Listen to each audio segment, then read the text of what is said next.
السميع العليم من الشيطان الرجيم من همزه ونفخه ونفسه بسم الله الرحمن الرحيم يا أيها الذين آمنوا هل أدلكم على تجارة تنجيكم من عذاب أليم تؤمنون بالله ورسوله وتجاهدون في سبيل الله بأموالكم وأنفسكم ذلكم خير لكم إن كنتم تعلمون.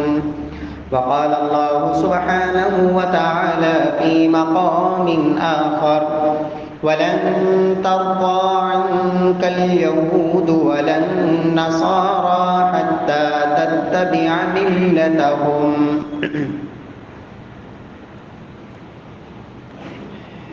یا ایھا الذین آمنوا، اے ایمان والو، هل ادلکم علی تجارۃ تنجیکم من عذاب علیم، کیا میں تمہیں ایک ایسے کاروبار، ایک ایسی تجارت کے بارے میں نہ بتاؤں جو تمہیں دردناک عذاب سے نجات دلا دے؟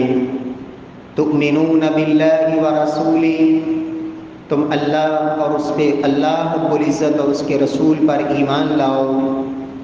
وَتُجَاهِدُونَ فِي سَبِيلِ اللَّهِ بِأَمْوَالِكُمْ وَأَنفُسِكُمْ، اور اللہ کی راہ میں اپنے مالوں اور اپنی جانوں کے ساتھ اللہ کی راہ میں جہاد کرو۔ ذَلِكُمْ خَيْرٌ لَكُمْ إِن كُنتُمْ تَعْلَمُونَ، یہ تمہارے لیے بہترین ہے اور سب سے بہتر ہے اگر تمہیں اس بات پر یقین اور اس بات کا علم ہو جائے۔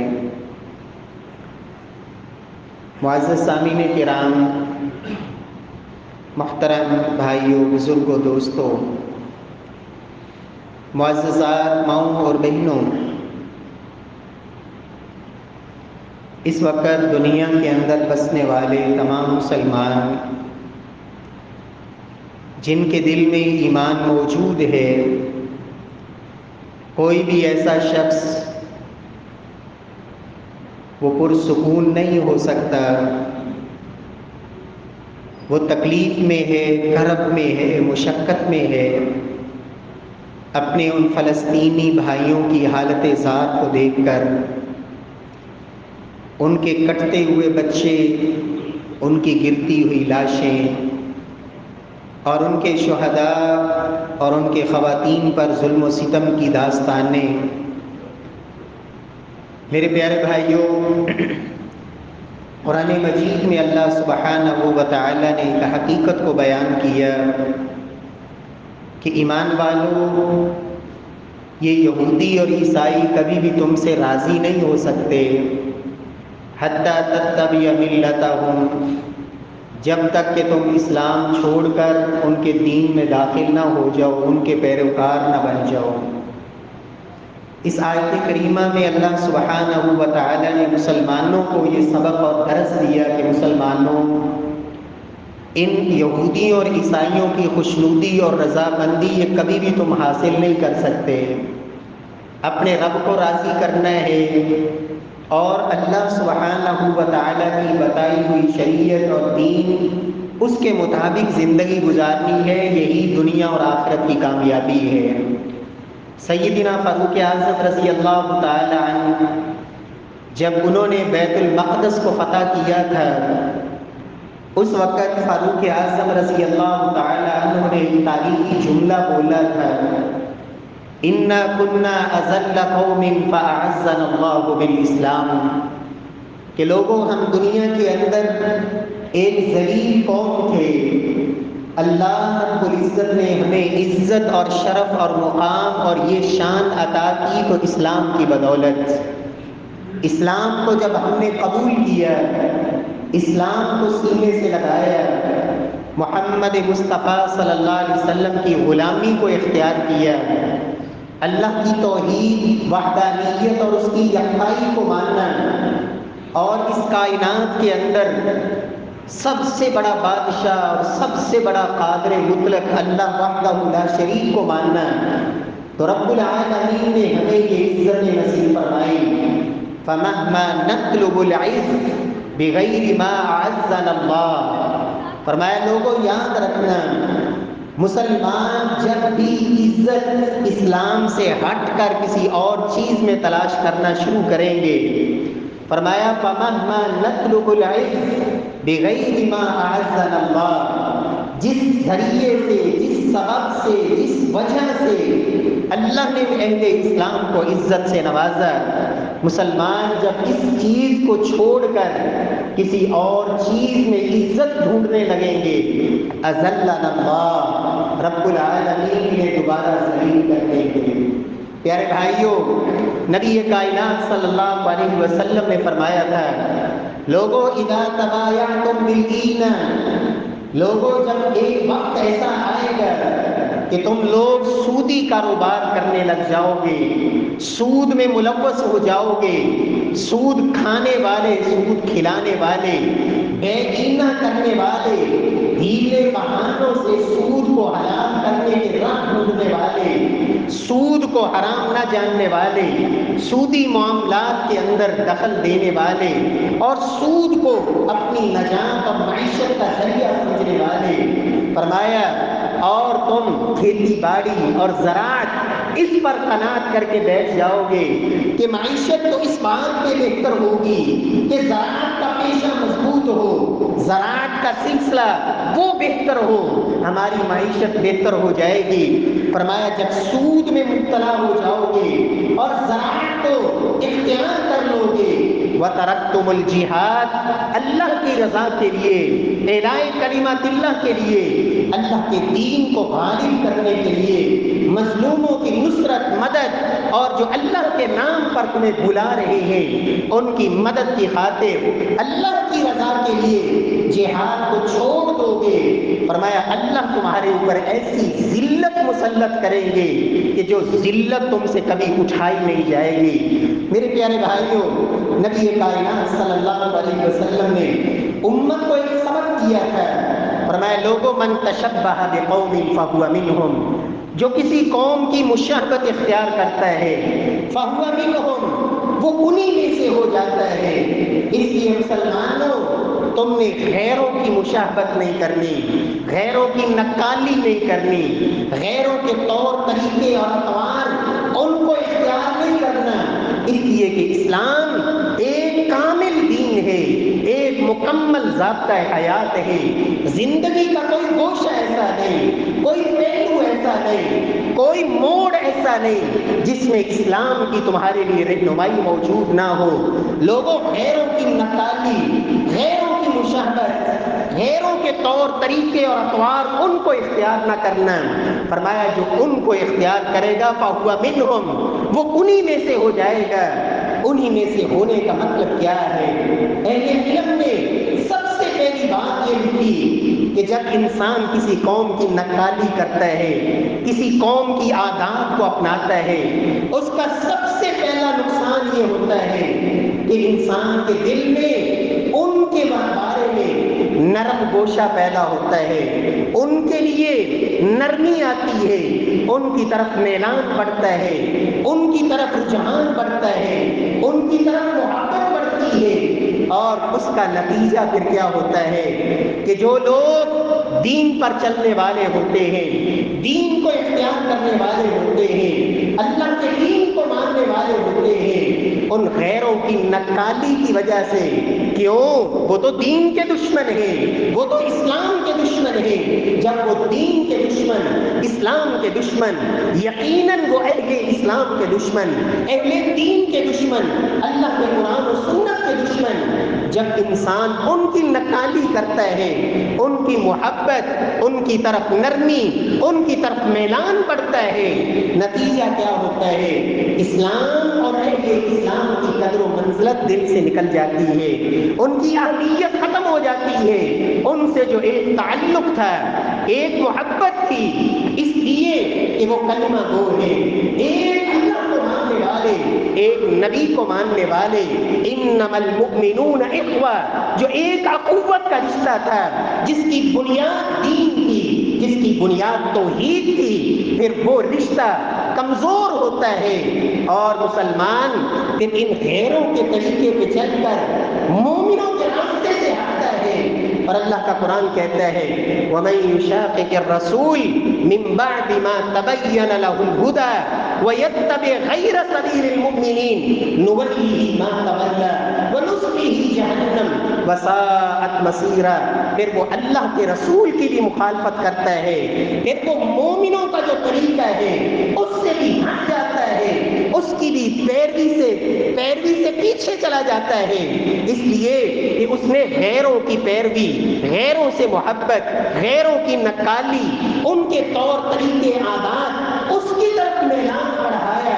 نتیجہ یہ ہوا اللہ کی بھی مخالفت، اس کے رسول کی بھی مخالفت، اہل ایمان کے طریقے کی بھی مخالفت۔ اللہ فرماتے ہیں نُوَلِّهِ مَا تَوَلَّى وَنُصْلِهِ جَهَنَّمَ، پھر جدھر وہ جاتا ہے ہم اسے ادھر ہی پھیر دیتے ہیں۔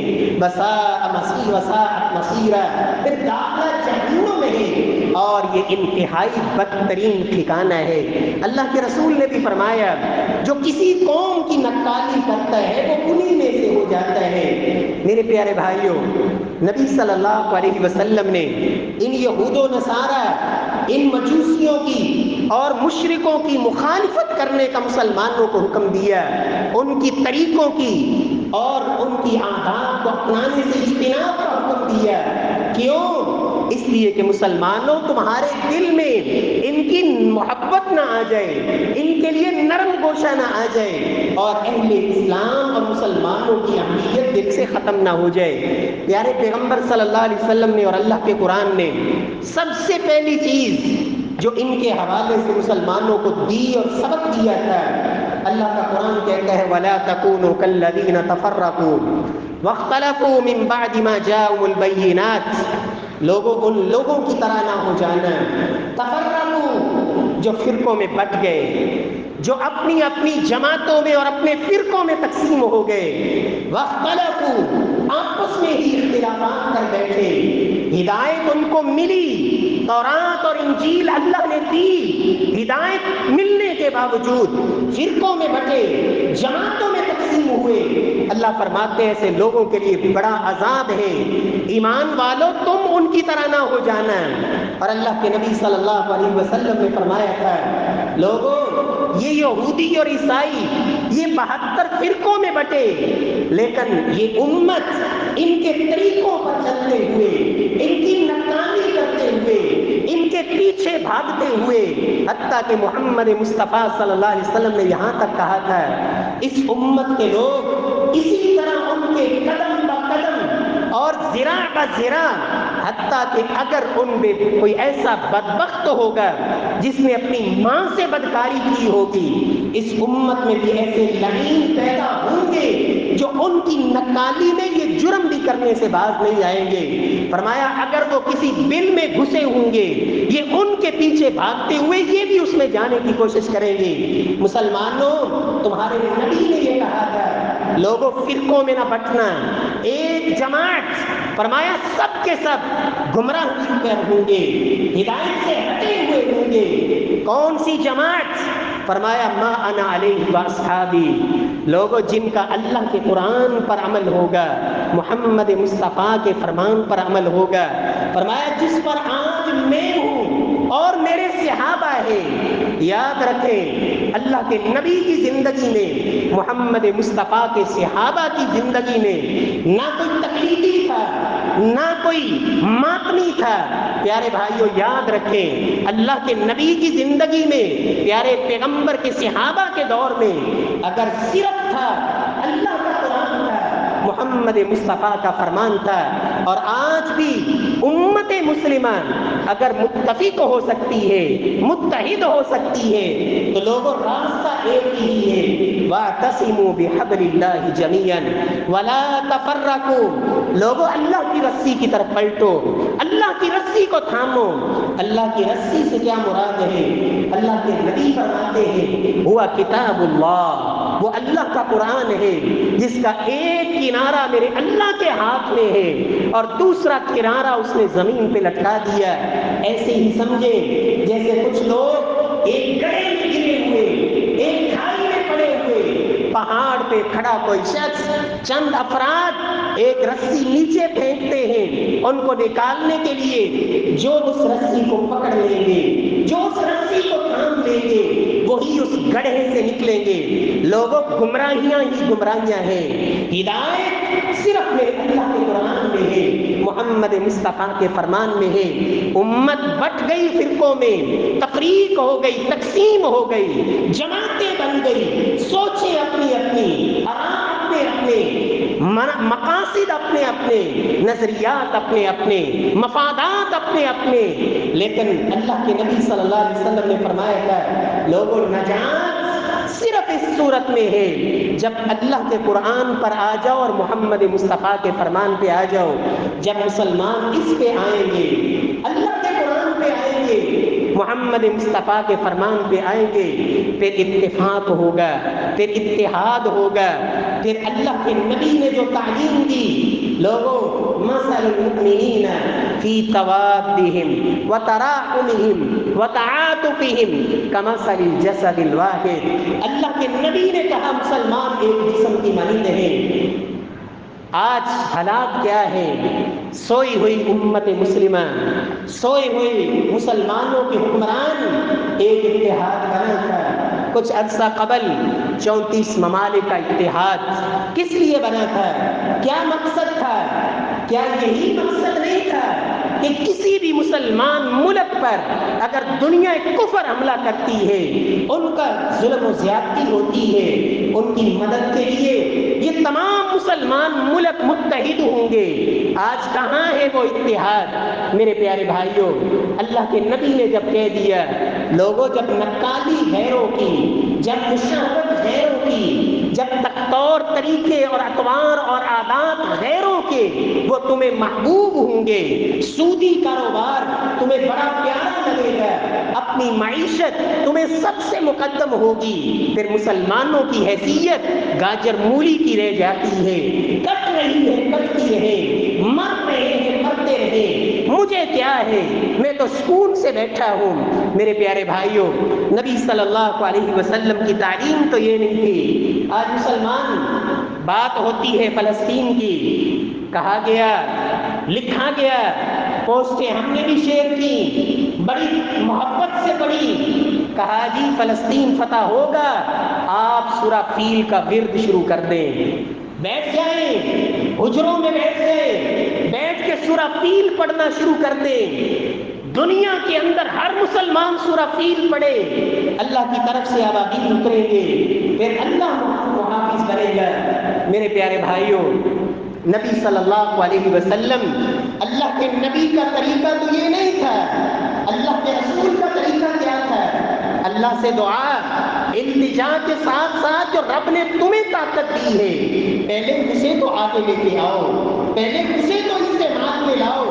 کسی نے کہا آپ سورہ آج سارے مسلمان روزہ رکھیں، ایک جماعت نے باقاعدہ یہ پیغام دیا فلسطین کی فتح کے لیے تمام مسلمان روزہ رکھیں۔ کیا ہے؟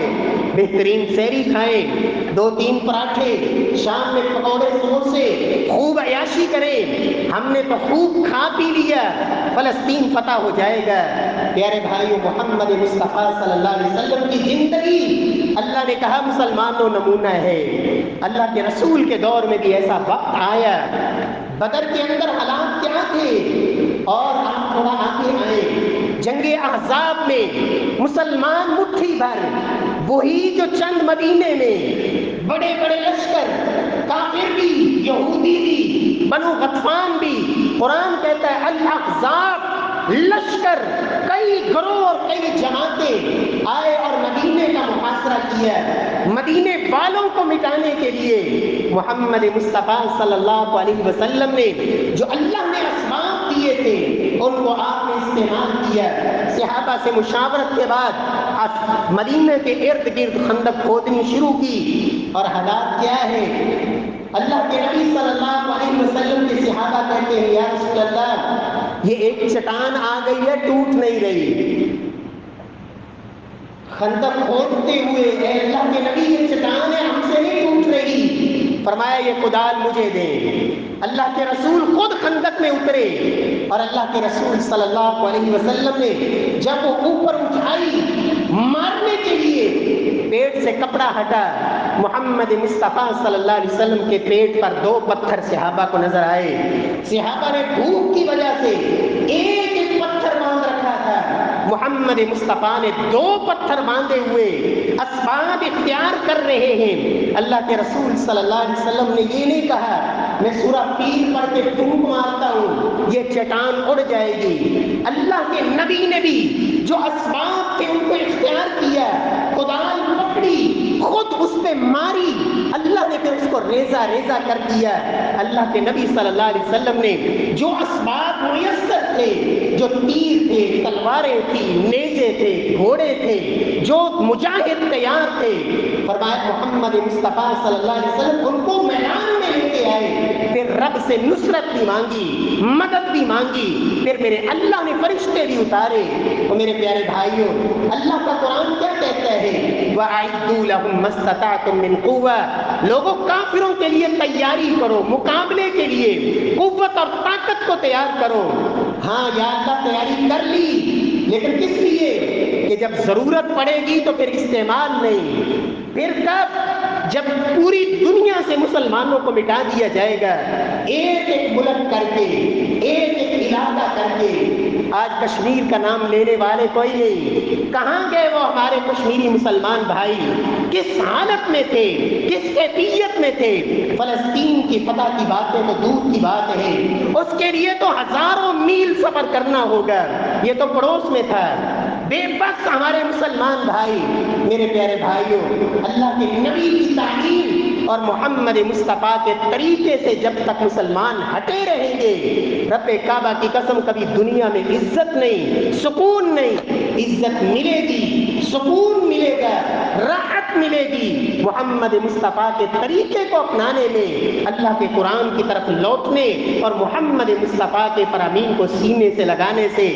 اور اس کے لیے اپنی کرسیاں بھی چھوڑنی پڑتی ہیں، اپنی دنیاوی مفادات، یہ دنیا کی دولتیں، دنیا کے عہدے، دنیا کے لالچ اور طمع، پھر ان کو چھوڑنا پڑتا ہے اس لیے کہ میرا اللہ راضی ہو جائے، مجھے اس سے کوئی غرض نہیں۔ عہدہ جاتا ہے تو جائے۔ سیدنا خالد بن ولید رضی اللہ تعالی عنہ ان کو ایک محاذ میں معزول کر دیا۔ سیدنا عمر فاروق رضی اللہ تعالی عنہ نے کہ خالد آج کے بعد کمانڈر نہیں رہے، سپہ سالار نہیں رہے، بلکہ ایک عام سپاہی کی طرح لڑیں گے۔ لوگوں نے کہا خالد تمہارے کوتاہی کیا ہے، کمی کیا ہے، جدھر جاتے ہو فتوحات ہی ملتی ہے، اب تمہیں معزول کر دیا گیا۔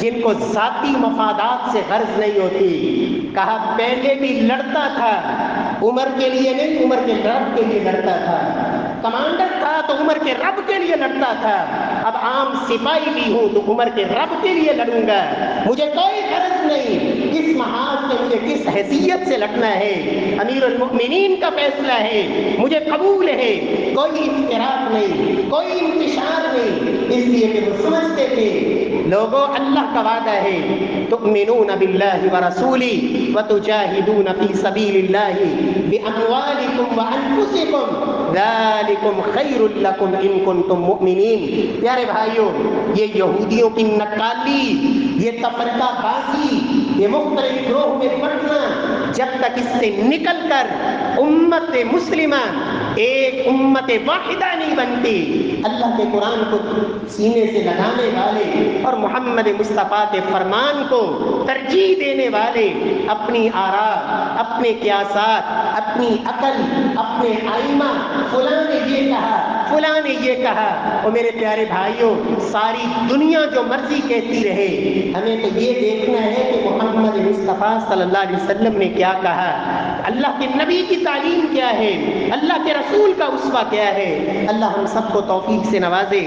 پیارے بھائیوں یہودیوں کی نکالی کے حوالے سے اللہ کے نبی نے کہا تھا مسلمانوں قبروں کو پکا نہ بنانا، قبروں کی پوجا نہ کرنا، قبروں پہ سجدے نہ کرنا، اس لیے کہ یہ یہودیوں اور عیسائیوں کا کام تھا۔ مسلمانوں میں تمہیں منع کرتا ہوں، اللہ لعنت کرے یہود و نصارہ پر جنہوں نے نبیوں کی قبروں پہ سجدے شروع کر دیے۔ اے میری امت کے لوگوں، الا انی انہاکم عن ذلک، لوگوں میں تمہیں اس سے منع کرتا ہوں۔ اللہ کے نبی کا طریقہ کیا تھا؟ لوگوں مانگنا ہے تو اللہ سے مانگو، ہر چیز دینے والا وہ مشکل کشا ہے، وہی قادر مطلق ہے۔ جب مسلمان نے رب کو چھوڑ کر، توحید کو چھوڑ کر، اللہ کی توحید کو چھوڑ کر جب یہ شرک کی دلدل میں گرتا چلا گیا، پھر رب کی ذات سے یقین بھی اٹھ گیا اور اللہ کے بتائے ہوئے دین سے بھی دور ہوتا چلا گیا۔ اللہ کے رسول صلی اللہ علیہ وسلم کا طریقہ کیا تھا؟ نبی کائنات صلی اللہ علیہ وسلم نے سیدنا علی کو کہا تھا، علی جو بھی اونچی قبر تمہیں نظر آئے، جو کوئی اونچی قبر نظر آئے اس کو برابر کر دینا، ایک بارش سے اونچی قبر فرمایا اس کو برابر کر دینا۔ اور شیخ الاسلام ابن تیمیہ رحمہ اللہ نقل کرتے ہیں معاویہ رضی اللہ تعالی عنہ سے کہ لوگوں یہ قبروں کو اونچا بنانا، قبروں کو پکا بنانا یہ یہودیوں اور عیسائیوں کا طریقہ تھا، مسلمانوں کا طریقہ نہیں تھا، مسلمانوں کا یہ منہج نہیں تھا، اللہ کے رسول نے اس سے منع کیا تھا۔ رب العالمین ہمیں ان یہود و نصارہ کی مخالفت اس لیے کہ اللہ کے رسول نے کہا من تشبہ بقوم فہو منہم۔ پیارے بھائیوں، نبی صلی اللہ علیہ وسلم کی تعلیم کیا تھی؟ اللہ کے رسول کا اسوہ کیا تھا؟ آج کہتے ہیں کہ مسلمان عورت اس کے دل کا پردہ ہوتا ہے، ایمان دل میں ہوتا ہے، چہرہ ننگا ہو، بدن ننگا ہو، جسم پہ کپڑے بڑے محدود ہو، کوئی پرواہ نہیں، دل ایمان والا ہونا چاہیے۔ ایمانداری سے بتائیں، نبی کی بیویاں ازواج مطہرات امہات المؤمنین اور محبوب کبریاء کی بیٹیاں اور صحابیات سے پاکیزہ کون تھا؟ جن کے دلوں کی صفائی اور طہارت کی گواہی میرے اللہ نے قرآن میں اتاری، ان سے پاکیزہ دل کس کے تھے؟ ان کو تو محبوب کبریاء نے حکم دیا کہ لوگوں عورت کا کام ہے اپنے جسم کو ڈھانپ کے رکھنا، باپردہ رہنا، اور یہ بے پردگی، بے حیائی فرمایا وہ مسلمانوں کا طریقہ نہیں، یہودیوں عیسائیوں کا طریقہ ہے۔ اللہ کے رسول نے فرمایا تھا لوگوں اتقوا الدنیا اتقوا النساء ان اول فتنة بنی اسرائیل کانت فی النساء۔ بنی اسرائیل کے فتنوں میں سب سے پہلا فتنہ عورتوں کی بے پردگی کا فتنہ تھا، بے حیائی کا فتنہ تھا، غیرت کے فقدان کا فتنہ تھا۔ لوگوں تم نے ان کی نقالی نہیں کرنی، یہودیوں عیسائیوں کے طریقے پہ نہیں چلنا، ان کی مشابہت نہیں کرنی، بلکہ مسلمانوں کا اپنا دین ہے جو اللہ کے ہاں سب سے پسندیدہ ہے۔ جب نقالی ان کی، جب طریقے ان کے پیارے، جب عادات اور اطوار ان سے لگاؤ تو پھر ان سے اللہ کے لیے بغض، رب کے لیے ان کے خلاف جہاد، یہ کیسے ممکن ہے؟ اور ان سے کٹنے والے اور پسنے والے اپنے مسلمان بھائیوں کی مدد کے لیے جذبہ کیسے بیدار ہوگا؟ پیارے پیغمبر صلی اللہ علیہ وسلم نے فرمایا تھا لوگوں پہلی قوموں کے اندر یہ برائی تھی، یہودیوں عیسائیوں میں یہ برائی تھی، امیروں کے لیے قانون اور ہوتا تھا، غریبوں کے لیے قانون اور ہوتا تھا، مالداروں کے لیے، وڈیروں کے لیے، چودھریوں کے لیے، حکمرانوں کے لیے، عہدیداروں کے لیے قانون اور ہوتے تھے، اور کمزوروں کے لیے، کمی کمار کے لیے، موچی، کمہار، درخان، اس طرح کے جو کام کرنے والے مزدور طبقہ قانون اور ہوتا تھا۔ اللہ کے نبی نے فرمایا تھا مسلمانوں جب فاطمہ نامی ایک عورت نے چوری کی، ہاتھ کٹنے کا فیصلہ ہوا، سیدنا اسامہ بن زید سفارش کے لیے آئے، اے اللہ کے رسول یہ تو بنو مخزوم قبیلے کی عورت ہے۔ سیدنا اسامہ جو اللہ کے نبی کے محبوب حسن و حسین کی طرح اللہ کے نبی کو سیدنا اسامہ سے محبت تھی.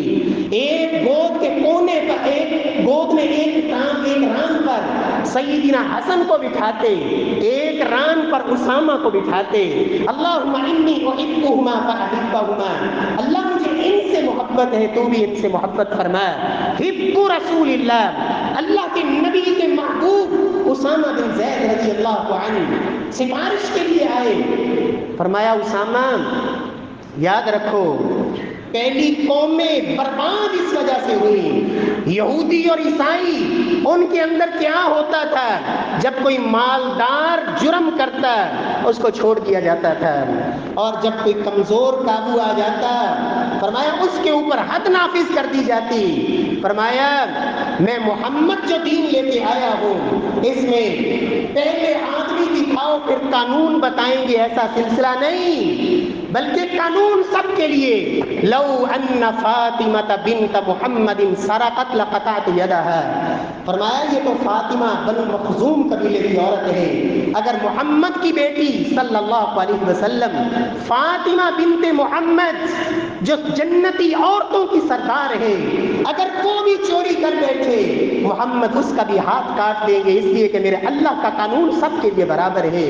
میرے پیارے بھائیوں، آج مسلمانوں کے اندر یہ حدود کا نفاذ، یہ قرآن و سنت کے قوانین کا نفاذ، جب یہ سلسلہ ختم ہو گیا، نقالی غیروں کی، طریقے غیروں کے اور نام اسلام کا، تو پھر نام ہی باقی رہتا ہے، پھر کام باقی نہیں رہتے. پیارے بھائیوں، نبی صلی اللہ علیہ وسلم کی تعلیم کے مطابق اللہ کے رسول نے فرمایا تھا لوگوں مسلمانوں نے تمہیں جشن کے لیے، خوشی کے لیے، تہوار منانے کے لیے 2 دن دیے ہیں، عید الاضحیٰ اور عید الفطر. یہ آئے دن جشن، آئے دن عیدیں، آئے دن تہوار، لوگوں یہ مسلمانوں کا طریقہ نہیں. اللہ کے رسول نے فرمایا تھا صلی اللہ علیہ وسلم ان اللہ قد ابدلکم بما خیرا. عید الاضحیٰ اور عید الفطر تہوار، جشن، خوشی منانے کے اللہ نے تمہیں 2 دن دے دیے. اور سلف کہا کرتے تھے اجتنبوا اعداء اللہ فی اعیادہم. لوگوں یہ آئے دن عیدیں، آئے دن جشن، آئے دن تہوار یہ مسلمانوں کا طریقہ نہیں، نہ مسلمانوں کا یہ تہذیب اور تمدن ہے، یہ یہودی اور عیسائیوں کے طور طریقے تھے. مسلمانوں کا کام ایسے آئے دن جشن اور آئے دن تہوار منانا نہیں، یہ کام غیر مسلموں کے تھے، مسلمانوں کے نہیں. پیارے بھائیوں، نبی کائنات صلی اللہ علیہ وسلم کی تعلیمات میں یہ بھی تھا غیر مسلموں کے حوالے سے، ان کی نقالی کے حوالے سے، کہ لوگوں یاد رکھنا جب قرآن تمہارے اوپر اثر نہ کرے، جب حدیثیں سن سن کر تم ٹس سے مس نہ ہو، یاد رکھنا یہ مسلمانوں کا کام نہیں. انما المؤمنون الذين اذا ذكر الله وجلت قلوبهم واذا تليت عليهم آياته زادتهم ایمانا. لوگوں جو ایمان والے ہوتے ہیں، جب اللہ کا قرآن پڑھا جائے، محمد مصطفیٰ کی بات آ جائے، ان کا ایمان بڑھتا ہے، ایمان میں اضافہ ہوتا ہے، دلوں میں خوف طاری ہوتا ہے. اور جب یہ کیفیت نہ رہے، فرمایا لوگوں یہ یہودیوں اور عیسائیوں کا طریقہ تھا، ساری تورات اور انجیل پڑھتے تھے لیکن ٹس سے مس نہیں ہوتے تھے. جہاں دل چاہتا افتؤمنون ببعض الکتاب وتکفرون ببعض، مرضی کا دین، مرضی کے اعمال، جو دل کو اچھا لگا کر دیا، جو دل کو نہ بھایا چھوڑ دیا. یہ تو میری مرضی کا دین ہے، یہاں تک، وہاں تک تو چلتے گئے، جہاں مرضی کی مخالفت ہوئی وہاں رخ چینج کر لیا. لوگوں یہ مسلمانوں کا طریقہ نہیں تھا. مومن کیا ہے؟ سمعنا واطعنا، یا اللہ سن لیا مان لیا، سمعنا واطعنا. المؤمن کالجمل العنق، محبوب کبریا نے کہا تھا مومن اس اونٹ کی طرح ہوتا ہے جس کے ناک میں نکیل ہو. بچے کو بھی مہار پکڑا دی جائے وہ جدھر لے کے چلتا ہے اونٹ پیچھے چلتا ہے. مومن تو ایسے ہوتے ہیں جس طرف اللہ کا دین لے کے جاتا ہے وہ ادھر کو جاتے ہیں، پھر وہ اپنی مرضی کا دین نہیں بناتے، مرضی کا دین. فرمایا یہ یہودیوں اور عیسائیوں کا طریقہ تھا، مسلمانوں کا طریقہ نہیں. رب العالمین سے دعا ہے خالق ارض و سما ہم سب کو اللہ سبحانہ و تعالی نبی کے صحابہ نے جس دین کو اپنایا، جو ان کا راستہ تھا، اللہ اس راستے پہ چلنے کی توفیق نصیب فرمائے۔ رب العالمین ہمیں قرآن اور سنت سے اللہ سچی محبت نصیب فرمائے، اور امت مسلمہ کو اللہ اس ایک پلیٹ فارم پر اللہ اتحاد نصیب فرمائے، اتفاق نصیب فرمائے۔ جب اس قرآن پر اتحاد ہوگا، محمد مصطفیٰ کے فرمان پر اتحاد ہوگا، پھر ہی غیرت ملی اور غیرت ایمانی بیدار ہوگی۔ رب العالمین توفیق بخشے۔ واقول قولی ھذا وآخر دعوانا الحمد للہ رب العالمین۔